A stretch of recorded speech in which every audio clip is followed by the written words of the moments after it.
doing. So the other day, I was just thinking. I was talking to a friend, thinking at the same time about community. I am not one who is very comfortable in talking to people all the time, making new friends, creating new communities. It's not my comfort zone. When I was younger, I thought I was, but I'm not.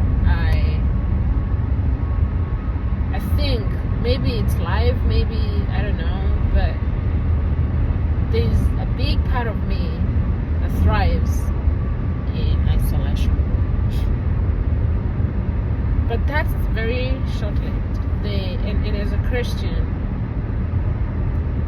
I know I was not created to be alone. I'm created to be in a fellowship that is thriving. And I was thinking, and an analogy came to my mind about childbirth. When you're birthing a child, there's a lot of vulnerability that is involved. One, the two major ways where you're very vulnerable, and there's a lot of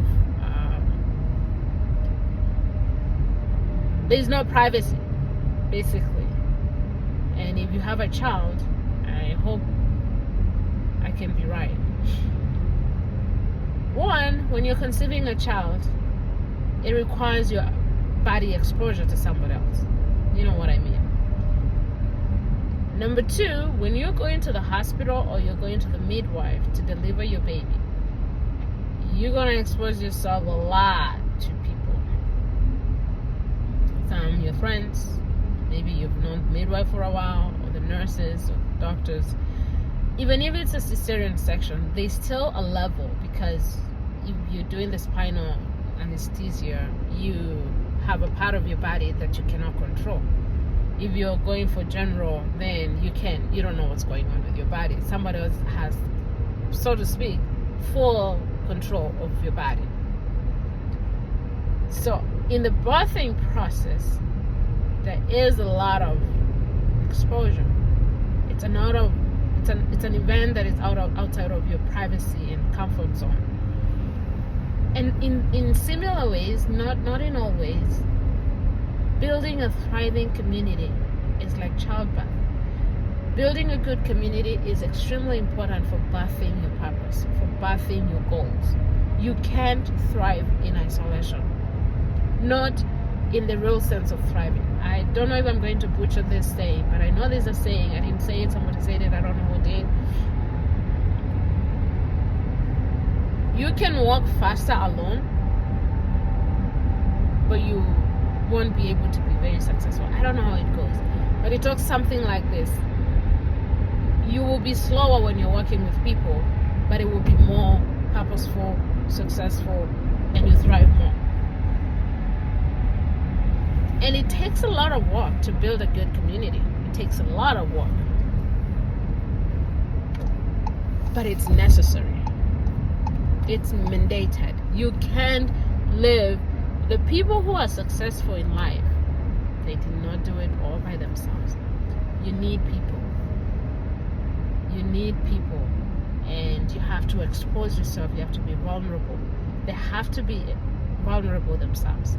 If there is no interdependence one with another, a good community with boundaries, but with also a lot of mingling and sacrificial exposure, taking risks, forgiveness, learning to thrive in conflict with people that you have a common purpose with.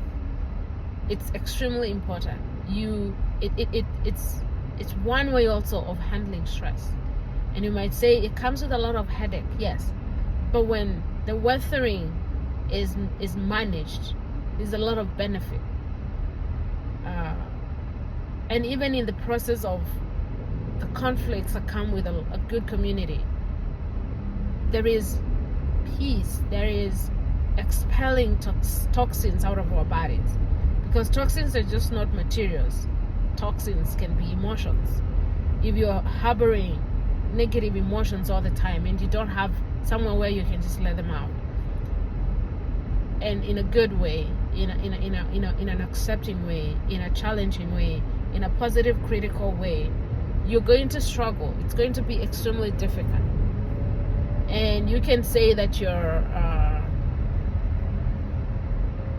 not an outgoing person. I don't know what they call it. It's slipping off my mind. But there's no excuse enough for not striving. Maybe that's not the right word. For not working towards creating a community around you. It is important. It is paramount. We have all kinds of enabling factors to allow us to be isolated, to allow us to just be by ourselves, to say, I don't need anybody by myself.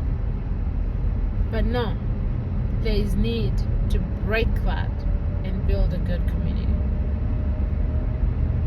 Do not forsake the gathering together of the brethren. Behold how beautiful it is when brethren come together and live in unity, because that's where God commands his blessings. There's blessings that can only come in community. Yeah, there are moments of aloneness. There are moments where you have to be alone. You have to gather yourself, whatever. But there are blessings that only come in community. Stress management, accountability, laughter and fellowship. And there's a lot that comes in that. So, all my rambling is just to encourage you. Do whatever it takes. Look for people who are like-minded. Do whatever it takes in the confines of good ethics, in the confines of health and mental health, to build a good community. This is going to look different for everybody, but you have to find what it should look for you. Anyway, I thank you for listening. Have a great day, and I pray that you look for somebody, look for